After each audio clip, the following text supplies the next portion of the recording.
Paz do glorioso Deus. Amém.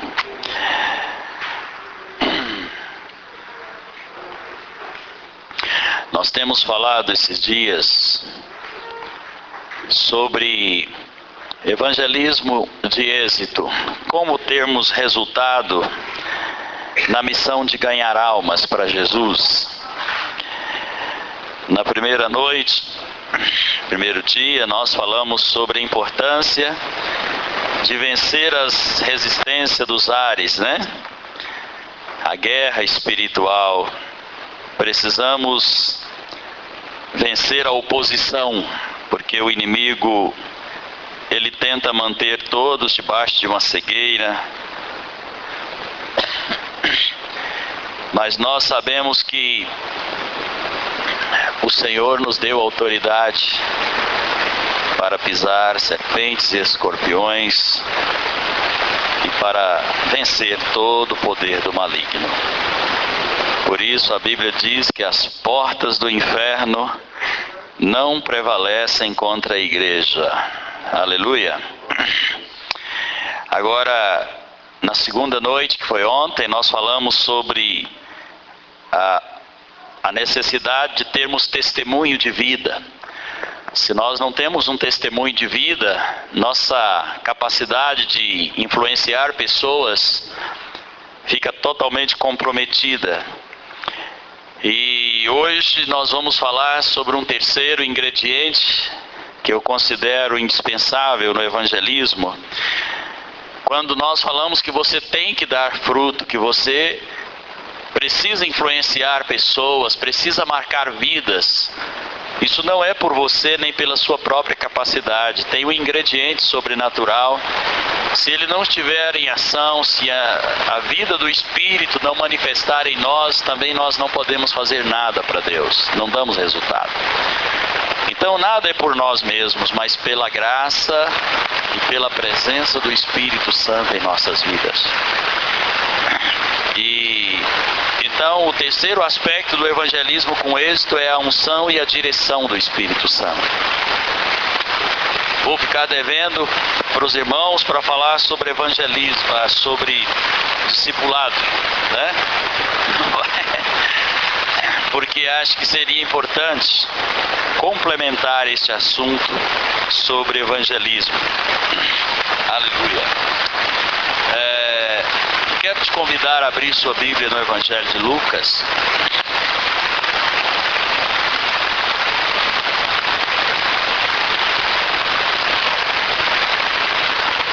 Capítulo 1 de Lucas, verso 26.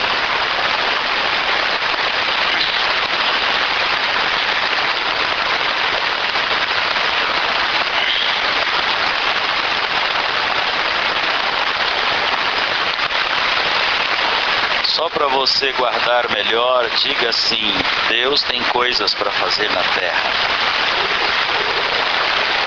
Concorda? Agora, Ele decidiu quem vai fazer estas coisas, quem Ele vai usar para fazer estas coisas. Não são os anjos, não são os animais, não são as árvores, as plantas, a natureza. Deus decidiu que quem Ele vai usar para fazer as coisas na terra é você e eu. O homem, os filhos dele, aqueles que são nascidos de novo. Aqui nós temos uma história muito interessante. Eu penso que Maria, esta jovem que foi escolhida por Deus para trazer à luz o grande projeto da salvação, Jesus é o maior projeto de Deus para a humanidade. E Ele escolheu uma moça virgem que morava em Nazaré para ser aquela que daria luz a este projeto, que traria à tona o sonho de Deus. E da mesma forma que Deus encontrou Maria e ela achou graça aos olhos de Deus, os olhos do Senhor passam por toda a terra, procurando aqueles que têm um coração reto para com Ele, a fim de que Ele possa manifestar a sua glória na vida dessa pessoa. É muito importante saber que o poder e a suficiência vêm de Deus. Se você tiver ungido e falar para uma pessoa, Deus tem um plano para a sua vida, Deus te ama, aquilo tem um impacto na vida da pessoa. Mas se nós falarmos isso sem a unção, só no natural, provavelmente aquilo não vai surtir efeito nenhum na vida da pessoa. Muitas vezes Pedro e João entraram no templo em Jerusalém e eles certamente passaram inúmeras vezes por aquele aleijado, que era um homem aleijado de nascença, que estava lá muitos anos pedindo esmola. Sempre que eles entravam no templo, aquele homem estava pedindo esmola. E eles nunca puderam fazer nada por aquele homem. Mas depois que eles receberam a unção do Espírito Santo e desceu sobre eles o poder de Deus, eles iam entrando e viu o mesmo homem que estava lá todos os dias. E este homem pedia esmola. Talvez eles já tinham dado muita esmola para aquele homem. Mas desta vez Pedro e João olharam para aquele homem, compadeceram-se dele e disseram para ele: olha, nós não temos ouro e nem prata, mas o que nós temos nós te damos. Agora eles tinham alguma coisa para dar. Disseram para o aleijado: em nome de Jesus, levanta e anda. E ele de um salto se colocou de pé, ficou curado instantaneamente e entrou no templo saltando e dando glória a Deus. Aquilo fez uma grande diferença, o antes e o depois. Quando nós vemos Moisés lá no monte, apacentando as ovelhas do seu sogro, e de repente ele viu uma sarça queimando, e ele então prestou atenção e viu que a sarça, aquela planta, não se consumia. Tinha fogo na planta, mas a planta não queimava. Você já imaginou que coisa tremenda? Tinha um fogo na planta, mas a planta não queimava. Então ele disse: irei para lá e verei esta maravilha de perto. E quando ele chegou, a voz de Deus falou com ele: tira a sandália dos pés, porque o lugar que você está é lugar santo. Porque Deus estava ali. Qual era a grande lição que Deus estava querendo dar a Moisés naquela hora? Você vai ser um instrumento nas minhas mãos. Eu sou o fogo, você é a sarça. Eu preciso me hospedar em você, mas não é você que vai fazer, porque eu não vou consumir você. Não é você que vai ser consumido. Você é a sarça, eu sou o fogo. Eu só preciso estar na sua vida para que eu possa fazer todas as coisas que tenho que fazer. Então a mesma coisa está para acontecer conosco. E Deus, Ele quer nos ungir para nos dar a capacidade de fazer as coisas para Ele. Olha o texto aqui, capítulo 26, capítulo 1, versículo 26. No sexto mês, foi o anjo Gabriel enviado da parte de Deus para uma cidade da Galiléia chamada Nazaré. A uma virgem desposada com certo homem da casa de Davi, cujo nome era José, e a virgem se chamava Maria.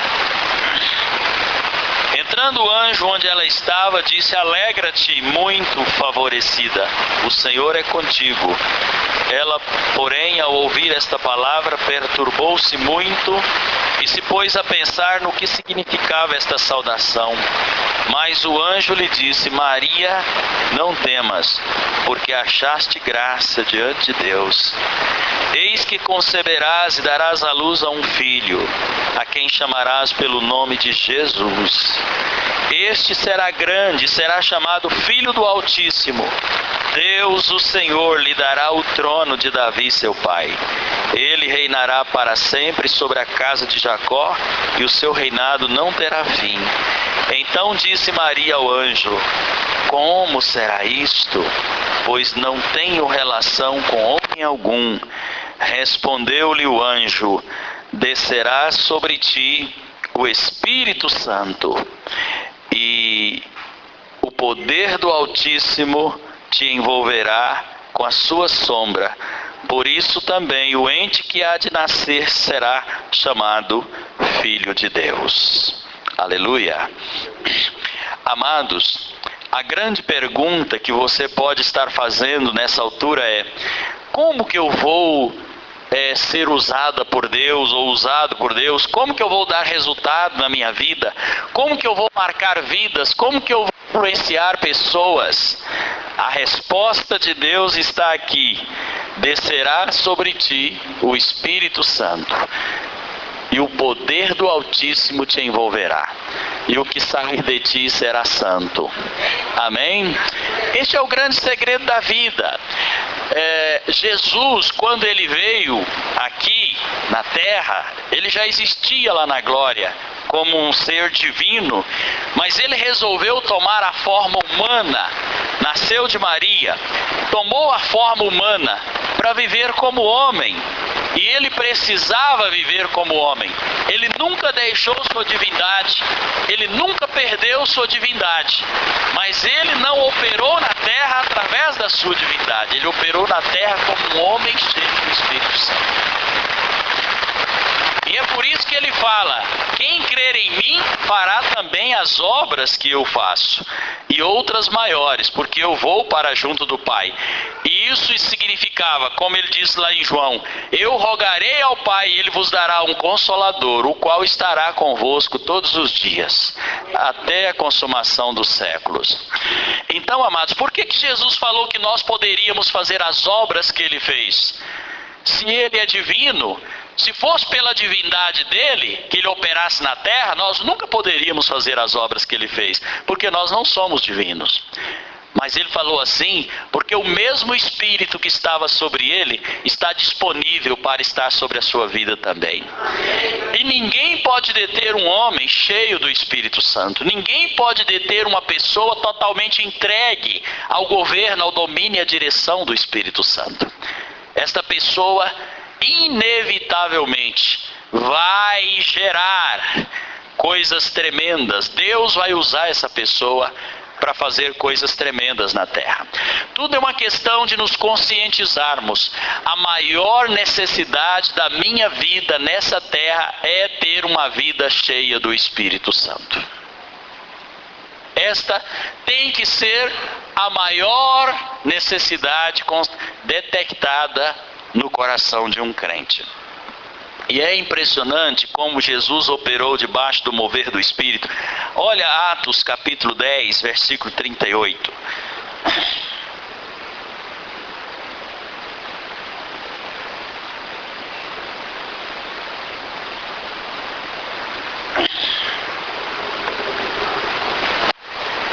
Alguém lê esse versículo para mim, por gentileza?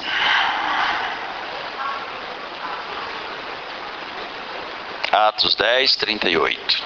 Como Deus ungiu a Jesus de Nazaré, com o Espírito Santo e com poder, o qual andou por toda parte, fazendo bem, curando a todos os oprimidos e diabos, porque Deus é. Aleluia. Então aqui está falando, irmãos, que Deus fez o quê? Deus ungiu a Jesus de Nazaré com que, irmãos? Com o Espírito Santo e com poder. Então Jesus Cristo era o ungido. A palavra Cristo em hebraico significa ungido. A palavra Jesus significa Salvador. Então o nome de Jesus era Salvador ungido. Jesus Cristo, Salvador ungido. Jesus o Messias. A palavra Messias é a mesma palavra Cristo, só que no grego é Cristo, no hebraico é Messias. E aí também Messias significa ungido. Então Jesus era o Salvador ungido. E ele foi ungido, irmãos, lá em Lucas 4,18. Ou melhor, lá em Mateus 3,16. Volta lá na sua Bíblia.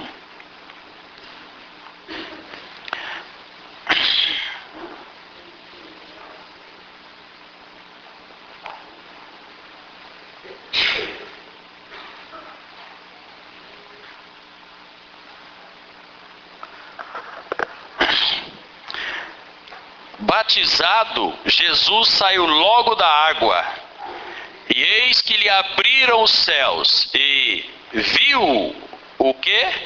o Espírito de Deus descendo sobre ele como uma pomba e veio sobre ele, entrou nele. Naquela hora, Jesus foi batizado nas águas. Quantos aqui já foram batizados nas águas? Amém? E quando ele saía das águas, veio do céu o Espírito Santo na forma corpórea de uma pomba e entrou em Jesus. Naquela hora, ele foi ungido. Antes dessa hora, ninguém vê falando que Jesus fez milagres, ressuscitou mortos, que Jesus fez grandes coisas. Mas a partir desse momento, ele estava ungido, ele estava cheio do Espírito Santo de Deus. E ele, quando foi ungido, começou o seu ministério. Agora olha o que está em Lucas 4,18.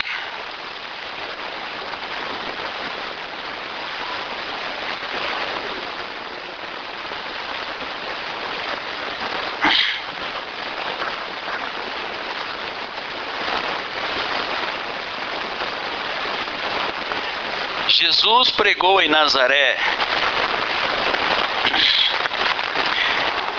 E ele foi para uma sinagoga num dia de sábado. E quando ele chegou lá, eles deram para ele o rolo para ler as escrituras. E ele leu o texto de Isaías que diz: o Espírito do Senhor está sobre mim, pelo que me ungiu para fazer o que, irmãos? Primeiro, evangelizar os pobres. Então, essa pobreza aqui não fala da pobreza financeira, mas os pobres de espírito. As pessoas que precisam da misericórdia de Deus. Então o Senhor me ungiu para evangelizar os pobres. Ninguém poderá ter êxito na evangelização se não tiver ungido. Jesus foi ungido para evangelizar. Você quer ser um evangelista de Deus nessa cidade, não quer? Então eu e você, nós precisamos da unção de Deus nas nossas vidas. Jesus precisou disso. Se ele que veio do céu, se ele que era sem pecado, se ele que tinha sangue divino nas veias, se ele precisou da unção para fazer a obra de Deus na terra, irmãos, nós nunca vamos poder fazer nada para Deus se nós não tivermos debaixo dessa mesma unção. Então aqui diz: ele me ungiu, o Espírito do Senhor está sobre mim, porque ele me ungiu para evangelizar os pobres, enviou-me para proclamar libertação aos cativos. Tem tantos cativos nesta cidade, irmãos, tem tantos cativos nesta cidade. Cativo é a pessoa que é aprisionada para viver debaixo de uma escravidão, para estar dominada por uma força superior. E estes cativos são cativos de Satanás. A Bíblia fala que o valente bem armado guarda em segurança os seus bens. Somente quando vem um mais valente do que ele, prende o valente, amarra o valente e lhe toma os bens. Satanás é o valente, o mais valente é Jesus através da sua igreja ungida. E esta igreja tem poder para amarrar o valente e tomar os seus despojos, tomar os seus bens, que são as almas escravizadas por ele. Então é isso que acontece. O que essa unção resultou na vida de Jesus? E ele ainda fala assim: para trazer libertação aos cativos e restauração da vista aos cegos. Nós não falamos na primeira noite que Satanás trabalha com a cegueira espiritual, com o bloqueio das vidas, das mentes. Então nós precisamos entender que as escamas dos olhos precisam cair. Por isso que lá em 2 Coríntios, capítulo 4, o apóstolo Paulo fala: se o nosso evangelho ainda está encoberto, é para os que se perdem que está encoberto, porque o Deus deste século cegou o entendimento dos incrédulos, para que não lhes resplandeça a luz do evangelho da glória de Deus. Então a igreja ungida tem esse poder de libertar os cegos. E aqui não está falando de cegueira física, está falando de uma cegueira espiritual. Também, irmãos, ele fala de uma outra coisa que ele faz por causa da unção. Ele fala: e pôr em liberdade os oprimidos. Pôr em liberdade os oprimidos. Há tantas pessoas oprimidas, irmãos. Um exemplo de pessoa oprimida que a Bíblia traz é o rei Saul. A Bíblia fala que ele era um homem oprimido por um espírito maligno, porque o Espírito de Deus se afastou dele. Então, quando ele estava em grande aflição e dava aqueles surtos, e quebrava tudo, e ficava nervoso, irado, tenso, então os seus assessores, os seus médicos, os sábios do seu reino, lhe deram um conselho: olha, procura uma pessoa para tocar instrumento perto do rei, para que o rei possa se acalmar. E então, naquela época, irmãos, existia uma terapia de acalmar as pessoas pela música. Eu penso que quando os auxiliares do rei Saul falaram para ele procurar alguém para tocar harpa, é provável que eles estavam pensando só numa coisa natural, numa terapia.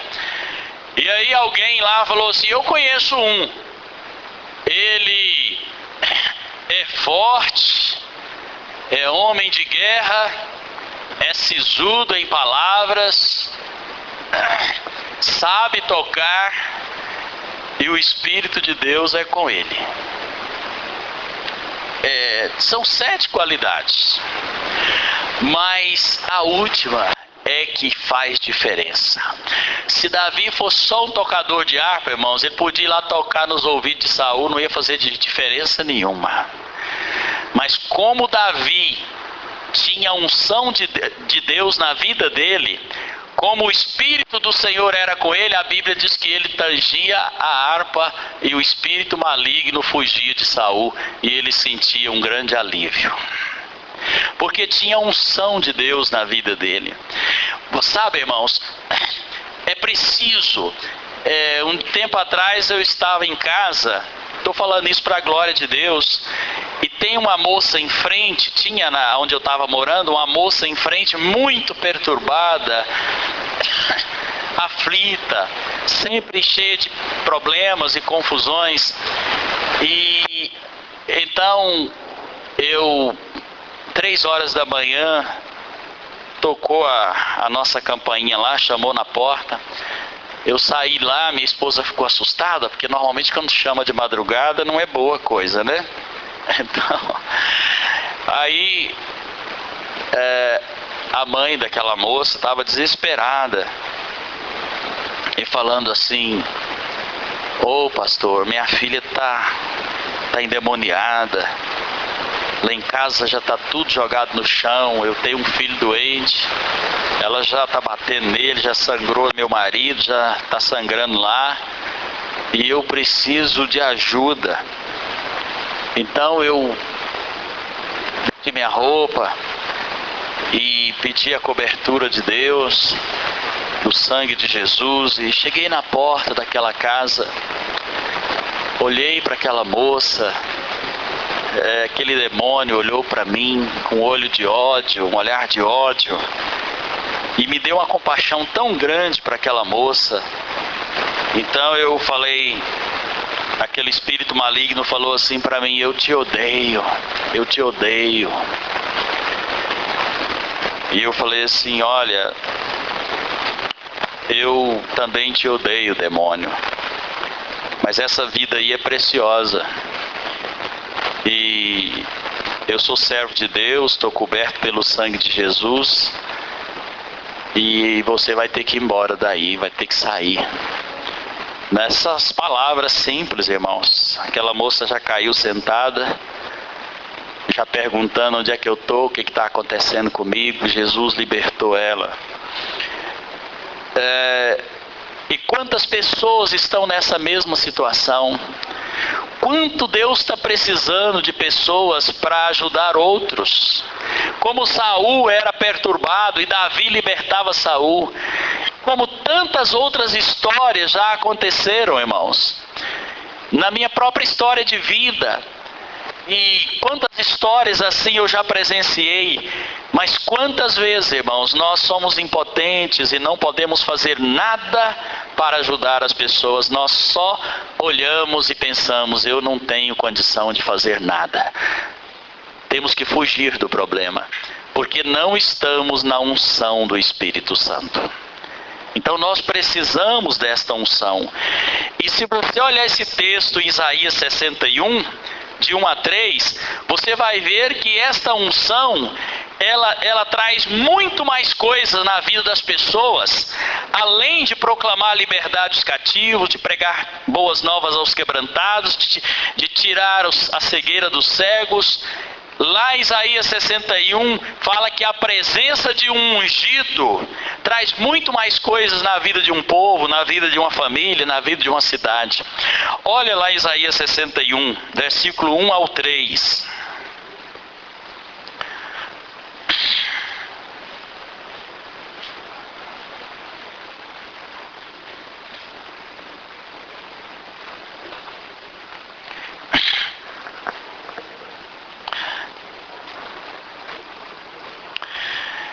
Aqui diz também, é a mesma passagem, só que aqui era a profecia e lá foi o cumprimento.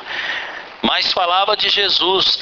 O Espírito do Senhor Deus está sobre mim, porque o Senhor me ungiu para pregar boas novas aos quebrantados, enviou-me a curar os quebrantados de coração e a proclamar libertação aos cativos e pôr liberdade aos algemados, a pregoar o ano aceitável do Senhor, o dia do juízo do nosso Deus e a consolar todos os que choram. Amém? Então diga assim, uma pessoa ungida consola os que choram. Você precisa ter palavras de consolo para os que choram, mas só se você tiver ungido pelo Espírito Santo de Deus. E aqui também diz, e pôr sobre os que em Sião estão de luto uma coroa ao invés de cinza, óleo de alegria ao invés de pranto, vestes de louvor ao invés de espírito angustiado, a fim de que se chamem carvalhos de justiça, plantados pelo Senhor para a sua glória. Aleluia. E aí o versículo 6 fala, vós sereis chamados sacerdotes do Senhor e vos chamarão ministros do nosso Deus. Amém. Você é ministro do nosso Deus. Você representa os interesses de Deus nessa terra. Mas só tem como você fazer diferença se o Espírito Santo estiver na sua vida. Jesus era ungido e ele não começou o seu ministério antes de receber a unção. Ele só começou o seu ministério depois que desceu sobre ele a unção. Jesus sabia que a sua igreja não poderia fazer nada sem a unção do Espírito Santo. Por isso ele ordenou que a sua igreja, quando ele foi embora para o céu, foi acesso aos céus, ele ordenou lá em Atos capítulo 1 para a sua igreja, fique em Jerusalém, não saia de Jerusalém, até que lá do alto vocês sejam revestidos do poder de Deus. Então não adianta fazer a obra de Deus sem a unção. Quem tenta fazer a obra de Deus sem a unção é a mesma coisa de um rolamento sem graxa, é a mesma coisa de uma engrenagem sem óleo. Não rompe, irmão, quebra tudo. Então nós precisamos da unção de Deus para fazer a obra de Deus. E Jesus falou assim, olha, não saiam saíram de Jerusalém. É como se ele estivesse falando: vocês não podem, vocês estão proibidos de sair de Jerusalém, de espalhar por aí pregando o evangelho sem a unção do Espírito Santo. Ela vai descer sobre vocês, fiquem lá aguardando, ela vai descer sobre vocês. E eles tomaram uma atitude, eles tomaram uma posição, reuniram no cenáculo 120 pessoas, irmãos, dos seus 3 anos de trabalho, dos seus 3 anos de ministério, das muitas multidões que o seguiram, que o abandonaram, sobraram 120 pessoas que estavam prontas para aguardar a descida do Espírito Santo, para começar a igreja de Jesus na face da terra. E eles ficaram ali. E a Bíblia diz que no 10º dia, irmãos, de repente, quando eles estavam reunidos no cenáculo, entrou pelas portas, pelas paredes, pelos labirintos daquela reunião, daquele salão, entrou um impetuoso vento.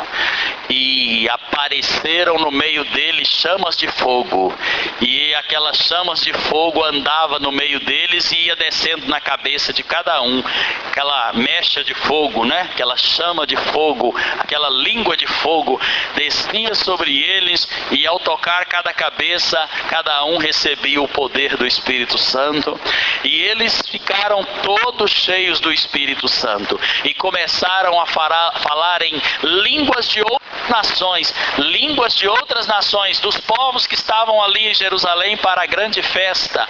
E eles então começaram a profetizar, e aí eles ficaram revestidos do poder de Deus, eles ficaram irreconhecíveis. Aquele homem medroso, tímido, tornou-se intrépido, ousado, corajoso. Aquele que não tinha visão passou a ter, aquele que não tinha revelação passou a ter, aquele que não tinha dons passou a ter, aquele que não tinha amor passou a ter, porque o Espírito Santo desceu sobre eles.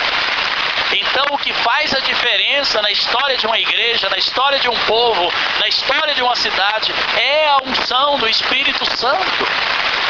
E nós estamos aqui hoje na expectativa de receber esta unção, uma porção nova desta unção, uma unção fresca do Espírito Santo. Aleluia! E eles não saíram de Jerusalém enquanto não foram revestidos do Espírito Santo. O Espírito Santo, irmãos, a partir daquele momento, tornou-se o guia, o pastor principal da igreja em Jerusalém.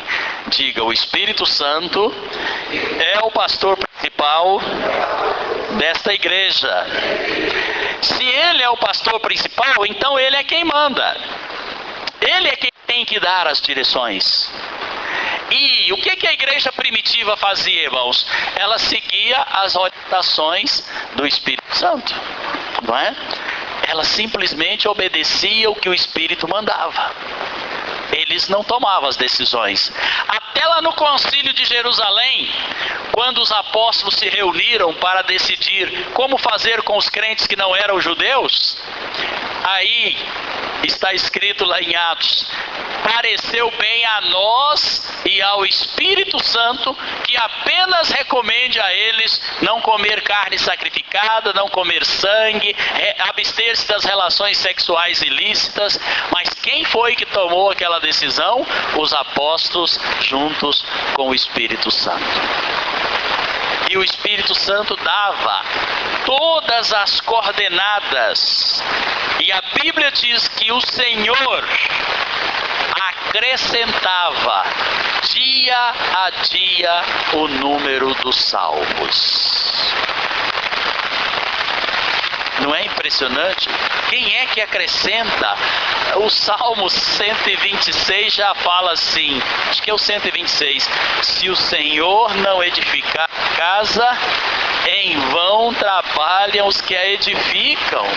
Se o Senhor não guardar a cidade, em vão vigia a sentinela. Se Deus não resolver liberar o mover dele neste lugar, usar você e guiar sua vida, enviar você naquele, porque Ele sabe onde estão os frutos maduros para a colheita. Ele conhece cada coração desta cidade. Ele sabe onde está cada pessoa pronta para receber a palavra. E Ele pode te guiar em direção a estas pessoas. O evangelismo de resultado é aquele que nós somos guiados pelo Espírito Santo, irmãos. Vou dar um testemunho para vocês. Um dia eu estava na região de Vila Pedroso e eu estava indo para o Novo Mundo, dá uns 6 quilômetros de distância. E eu estava no ponto de ônibus,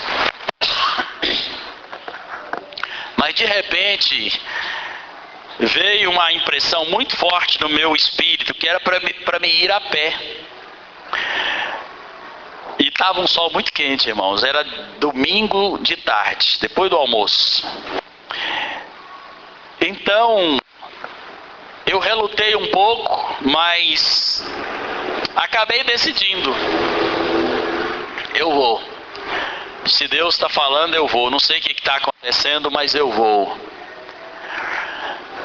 E então eu fui.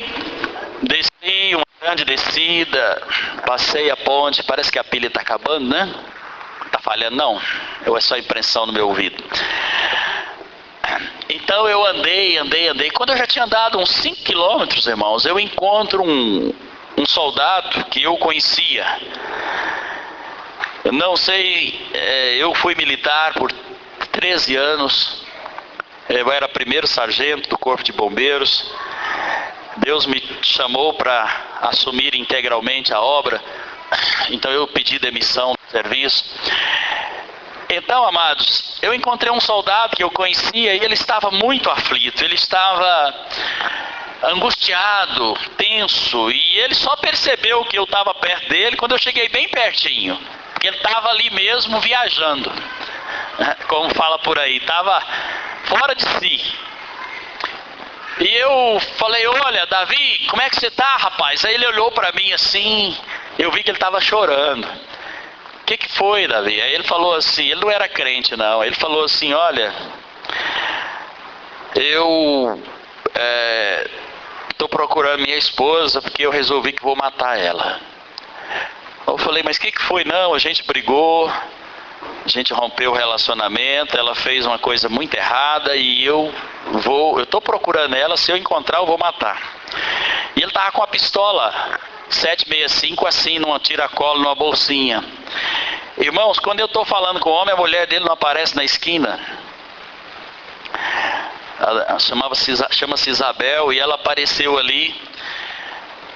E eu falei para ele: olha, em nome de Jesus, você não vai fazer isso, porque você vai arruinar sua vida, vai arruinar a vida do seu filho, você vai arruinar a sua história e vai perder seu emprego e tudo vai complicar na sua vida. Mas o pior de tudo, isso é pecado. Em nome de Jesus, você não vai fazer isso aqui na minha frente.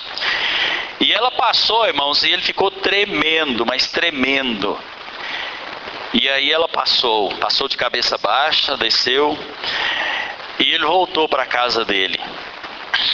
Tudo bem, a história passou. Eu fui para Portugal, trabalhei lá 7 anos, mas num desses anos eu sempre vinha para as férias aqui no Brasil. E numa dessas minhas férias eu fui levar o meu pai na fé na cidade de Caldas Novas, porque ele queria visitar umas pessoas lá. E à noite nós fomos numa igreja lá. E quando eu cheguei naquela igreja, o pastor lá ficou sabendo que eu era um missionário e pediu que eu desse uma palavra para a igreja. Então eu levantei para saudar a igreja e aí de repente eu vi, não sei se na segunda ou na terceira na fileira, o Davi, né? Aí eu falei para ele: você lembra de mim? Ele falou: lembro. Então, interessante, você é crente? Ele falou: sou, graças a Deus. Eu falei: eu posso contar a sua história aqui? Ele falou: pode. Aí eu aproveitei e falei isso que eu estou falando aqui para os irmãos, não é? Então, irmãos, aí ele foi me contar, eles divorciaram, né? Ele não fez nada, mas divorciaram, ele casou de novo, a Isabel também se converteu e graças a Deus aquelas vidas foram livres do inferno e foram salvas por Jesus Cristo. Porque Deus me deu a graça de perceberam a voz que estava falando comigo. Não é? Um dia eu estava dentro de um ônibus, irmãos, e quando Deus fala, obedece. Eu estava dentro do ônibus indo para o meu trabalho. Eu trabalho no quartel do Lago das Rosas, em Goiânia, um central. E eu estava sem carro, então eu ia de ônibus. E aí o Espírito Santo falou assim: ore por Caldas Novas. Eu não sei por que Caldas Novas, né? Ore por Caldas Novas. Eu estava dentro do ônibus e aquilo falou 3 vezes comigo. Veio muito forte aqui no meu coração: ore por Caldas Novas. E eu pensei: meu Deus, tem misericórdia de Caldas Novas? Eu não sei o que está acontecendo, mas tenha compaixão daquele povo, Senhor. Tenha misericórdia daquela cidade. É a única coisa que eu sei, ó Deus, é que eu clamo misericórdia. Eu me coloco na brecha em favor daquela cidade, para o Senhor não destruir aquela cidade. Pronto, e fui embora. Quando eu chego no quartel, encontrei um oficial na porta da minha seção, e ele falou: sabe o que aconteceu em Caldas Novas agorinha? Falei: não. Ele falou: um avião da TAM estava descendo lá com 176 pessoas, e o trem de pouso dele não abriu. Nós tivemos que fazer uma cama de espuma, os bombeiros, para ele aterrissar em cima da cama de espuma. E graças a Deus ele aterrissou sem rodas, escorregou pela pista fora, mas não morreu ninguém, não acidentou ninguém. Pensei: meu Deus, o que é isso? Ah, meu Deus, se eu não tivesse orado, e se aquele avião tivesse arrebentado aquelas 176 almas? Engraçado, irmãos, que no mesmo dia caiu o avião da TAM lá em São Paulo, e morreu também por aí, não sei quantas pessoas. Agora eu tenho certeza que Deus avisou algum crente para orar, para salvar aquelas pessoas. Mas nós dificilmente entendemos a voz do Espírito. Desculpa. Então nós precisamos aprender a ouvir a voz do Espírito, discernir a voz de Deus. E a igreja primitiva só tinha resultados expressivos, irmãos, porque o Espírito Santo guiava tudo. A igreja primitiva não vivia correndo atrás de estratégia. Qual que dá certo? Qual que funciona? Qual que dá mais resultado? Qual que prende as pessoas mais na igreja? Qual que segura as pessoas? Não. A igreja primitiva só vivia atrás do Espírito Santo. O Espírito Santo é quem conduzia todas as coisas. O Espírito Santo é uma pessoa real, irmãos. O Espírito Santo fala, o Espírito Santo dirige, o Espírito Santo orienta. Abra sua Bíblia em Atos 16.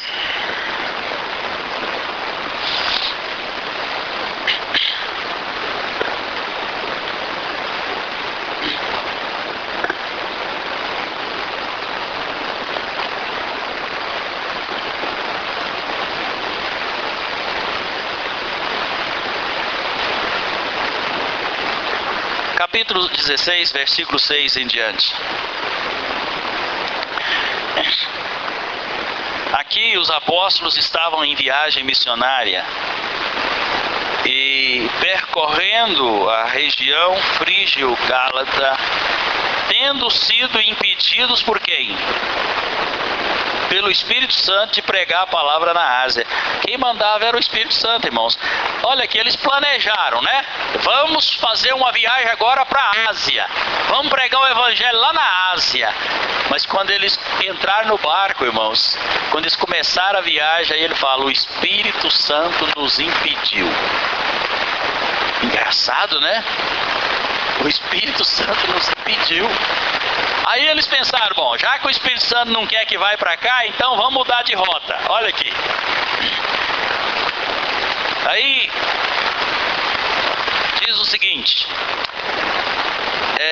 defrontando Mísia, tentavam ir para onde? Bitínia. Mas o Espírito de Jesus não permitiu. Então também não é por aí, né? Olha bem, irmãos, como que eles tinham essa sensibilidade, né? De entender o Espírito Santo em tudo. Então, vamos para a Ásia. Quando começa a viagem, não, o Espírito Santo proibiu. vamos para Bitínia, começar a viagem. Não, o Espírito Santo impediu. O Espírito de Jesus não permitiu. Então aí eles fizeram o quê? Olha aqui na sequência.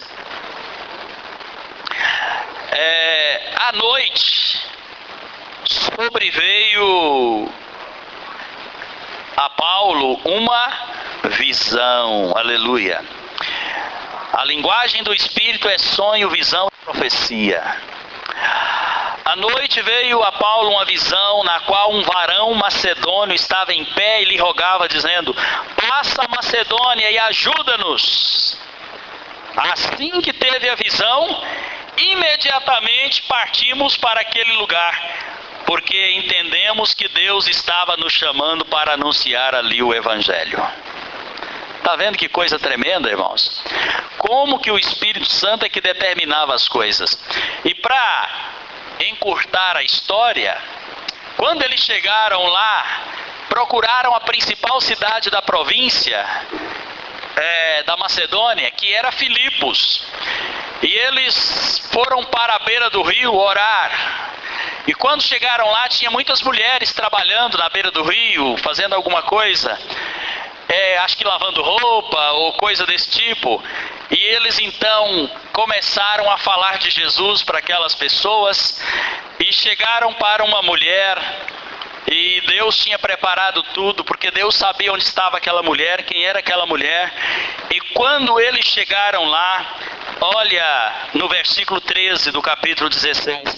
No sábado saímos da cidade para junto do rio, onde nos pareceu haver um lugar de oração, e assentando-nos falamos às mulheres que ali tinham concorrido, e certa mulher chamada Lídia, da cidade de Tiatira, vendedora de púrpura, temente a Deus, nos escutava, e o Senhor lhe abriu o coração para entender as coisas que Paulo dizia. Como que uma igreja dessa não cresce, irmãos? Como que uma igreja dessa não rompe? O Espírito Santo sabe de tudo. E ele sabe de tudo, então ele fica falando: olha, é aqui, ó. Quer ganhar alguém para Jesus? Essa pessoa aqui, ó. Não é? Olha, pastor, faz uma reunião em tal lugar. Simplesmente levanta a mão lá e declara, porque ali vai desatar o mover de Deus. Faz isso, faz aquilo, vai no monte. Então eles não eram guiados por planos humanos, eles eram orientados pelo Espírito Santo.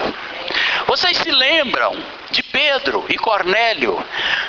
Pedro era um homem conservador da lei de Moisés. Ele já tinha convertido, irmãos, mas ainda conservava o legalismo. Eu não entro na casa de gentio, eu não ponho coisa imunda na minha boca, eu não como carne de porco, eu não como peixe de couro, eu não isso, eu não faço nada no sábado. E aí, irmãos, um homem chamado Cornélio, romano, estava doidinho caçando Deus. Aí Deus viu aquilo, e viu e falou, mandou um anjo lá e falou: Cornélio. Ele levou o maior susto, né? Um gentil, um romano, que não tinha experiência com as coisas de Deus. Aparece um anjo para ele e fala assim: olha, vai até tal lugar, cidade de Jope, tem um homem, na casa de um homem chamado fulano. Fala que eu mandei chamar esse homem para ir na sua casa. E quem era esse homem? Pedro, irmãos. Como é que Pedro ia na casa de um gentil? Como é que Pedro ia entrar na casa de um romano? Deus se encarrega de tudo, irmãos. Deus faz tudo, Deus trabalha. Enquanto os 2 soldados de Cornélio, ou 3, não sei, ia para buscar o Pedro, o Pedro subiu no telhado da casa para orar. E desceu um lençol grande do céu, e ele viu que dentro daquele lençol tinha tudo que é tipo de bicho, de animal. E veio uma voz do céu e falou: Pedro, mata e come. Ele: não, eu nunca pus na minha boca coisa comum ou imunda. A voz do céu falou: não considere comum ou imundo aquilo que Deus purificou. E o lençol fez isso 3 vezes. A voz do céu falou 3 vezes e o lençol recolheu. Quando o lençol recolheu, ele ficou pensando: o que significa isso? Toca a campainha lá embaixo. Ele desceu a escada, Chega lá, os homens falaram assim: olha, tem um homem, nosso chefe lá, chama Cornélio, ele mandou a gente vir aqui procurar um homem chamado Pedro. Diz que é para ir na casa dele. Na hora a ficha caiu, Pedro. Então agora eu entendi a visão. Eu posso entrar na casa de um gentil porque ele não é imundo. Olha como que Deus trabalha, irmãos. Como que Deus move as coisas. Aí o Pedro foi lá. Chegou lá, o Cornélio prostrou diante dos pés de Pedro. E Pedro falou: levanta que eu sou homem igual a você. Levanta que eu sou homem igual a você. Então Cornélio reuniu toda a sua casa e falou: olha, apareceu um anjo para mim e mandou te buscar. Então agora diga o que você tem para dizer. Quando ele começou a pregar, o Espírito Santo caiu sobre aquela casa. Aquele povo foi convertido, aquele povo foi batizado das águas no mesmo dia. Como que uma igreja dessa não cresce, irmãos? Porque o Espírito Santo está na direção de tudo. Vocês se lembram de Filipe, quando ele estava lá em Samaria pregando o Evangelho? A Bíblia fala que por meio dele operavam-se sinais e prodígios, coisas tremendas estavam acontecendo em Samaria. E aí apareceu um anjo do Senhor e falou para o Filipe: vai para o deserto do caminho de Gaza. Parece que não tem lógica. Numa cidade, convertendo gente sem medida, milagres acontecendo, demônios sendo expulsos, mortos sendo ressuscitados. Como é que pode? Agora ele manda eu sair daqui para o deserto. Mas era a voz de Deus. Ele foi, irmãos. Quando ele chegou no deserto, imagine que ele ficou lá, né? O que tem no deserto, irmãos?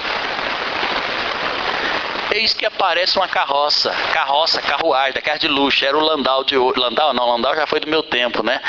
O que é carro de luxo hoje? Uma Mercedes, né? Um Camaro, né? Aparece uma carruagem. E aí, passando por ele, o Espírito Santo falou para ele, diz o texto: o Espírito disse a Filipe: aproxima-te da carroça. E ele chegou perto da carroça. E ele viu que o homem estava lendo um rolo da palavra, um rolo da escritura. E o Espírito Santo falou: pergunta para ele o que ele está lendo. E ele: o que você está lendo? Aí o homem parou a carroça.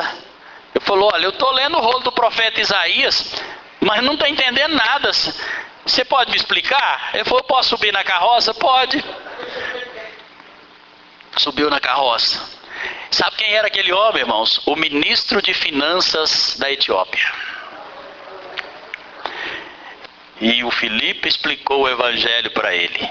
Ele se converteu. E quando ele entendeu tudo, eles estavam passando perto de um lago lá. Ele falou: olha, tem água aqui, eu posso ser batizado? Ele falou: pode. Aí desceram da carroça, batizou o homem subiu na carroça, foi embora. O Filipe foi arrebatado para Jope.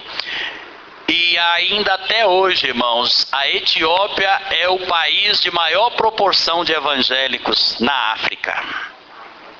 Por quê? Porque Filipe ouviu a voz do Espírito Santo.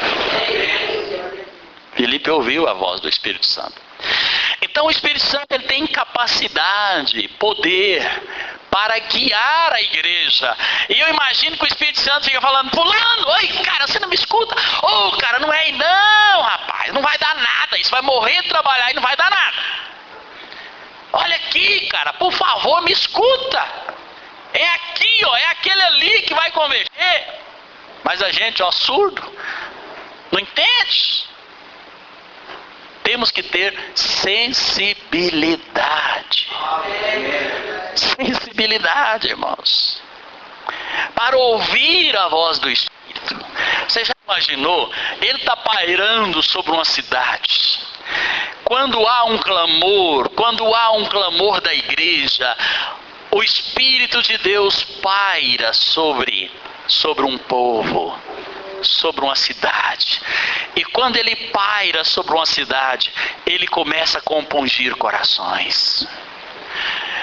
Lá no Velho Testamento, a Bíblia diz que no princípio criou Deus os céus e a terra, e a terra era sem forma e vazia, e o Espírito de Deus pairava sobre a face do abismo. Quando o Espírito de Deus paira sobre um lugar, ele está gerando vida sobre aquele lugar. Depois que estava incubando tudo, chocando todas as coisas, bastou Deus falar: haja luz, e houve luz. Haja peixes e houve peixes, haja árvores e houve árvores, porque o Espírito Santo gerou todas as coisas. Nós dependemos do mover do Espírito sobre esta cidade. Nós precisamos que o Espírito Santo possa incubar sobre esta cidade uma igreja vencedora. O Espírito Santo possa gerar, como a galinha choca os ovos e gera os pintinhos, nós precisamos que o Espírito gere as almas transformadas neste lugar. Que o Espírito gere as conversões sobre esta cidade. Nós precisamos do mover do Espírito. E quando o Espírito vem, irmãos, eu me lembro do vale de ossos secos. Quando o profeta viu aquele vale cheio de ossos secos.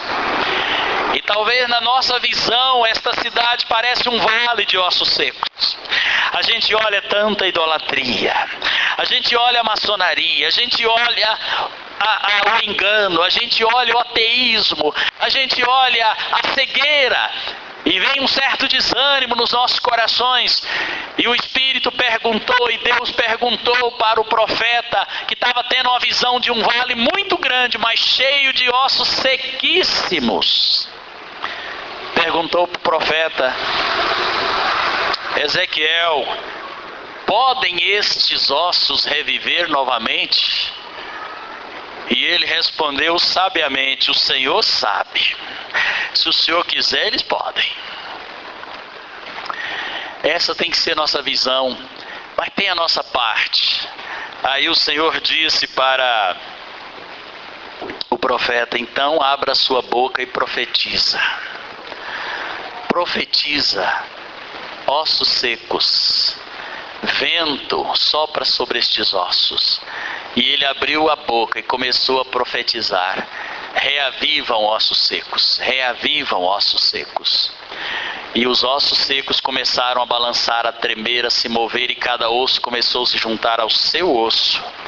E formaram os esqueletos, e nasceu tendões, e nasceu carne, nasceu pele, nasceu pelos, nasceu dentes, nasceu tudo. E os corpos agora estavam estendidos no meio do vale, uma imensidão de corpos. E o Espírito disse: diga ao Espírito que sopre sobre estes corpos. E ele profetizou: o Espírito que veio dos quatro cantos sopra sobre este vale. E aqueles corpos levantaram e formou-se um grande exército. A vida de Deus é inexplicável, irmãos. As obras de Deus não podem ser entendidas pelo homem. Eu só sei que Deus age, e quando Deus age, Ele trabalha por aqueles que nele esperam.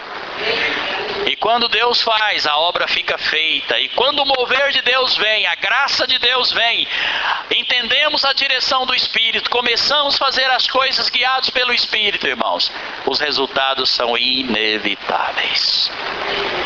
Então eu creio que esta igreja, no seu novo ideal de evangelizar, no seu novo ideal de discipular, no seu novo ideal de glorificar a Deus nesta cidade, será cumprido mediante a guerra espiritual, a vitória sobre o poder das trevas, que já nos foi dada essa autoridade, a vida de testemunho, o compromisso que cada um aqui precisa ter diante de Deus, para ter uma vida santa, que reflete a glória de Deus, pelo poder do Espírito Santo na sua vida, e a direção do Espírito Santo sobre a sua vida.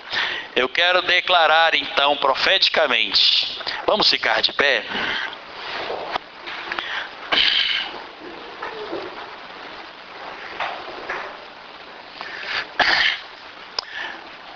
Eu gosto muito de uma canção que fala: descerá sobre ti o Espírito Santo, e o poder do Altíssimo te envolverá.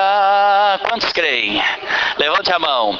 Descerá sobre ti o Espírito Santo, e o poder do Altíssimo te envolverá. Tua alma viverá, teu espírito renovará, e no teu corpo tudo novo se fará,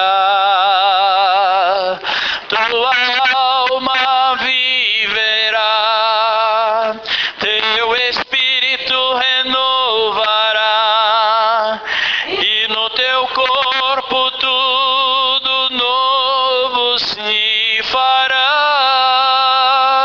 Aleluia. Oh, meu irmão. Oh, Espírito.